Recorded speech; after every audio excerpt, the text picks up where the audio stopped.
tirada bay. Wa lagi mayong buntag mga bay na ako karon ilabos Taurus mga bay no diri sa Kabili mga bay. Nagpalit ko sa iyag mga aquatic plant mga bay para akong i-set up sa akong aquarium mga bay no.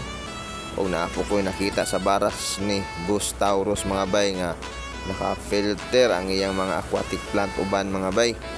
Og lami kita naon sa mata mga bay ang iyang mga aquatic plant mga bay no. Hanay kayo og limpyo kayo pagka-set up sa iyang mga aquatic plant mga bay. Og karon mga bay nakauli na tagbalay ato nang i-set up ang mga aquatic plant nga napalit na to kang Boss Taurus mga bay. Og ready lunod tani sa aquarium mga bay ato na natanom tanan.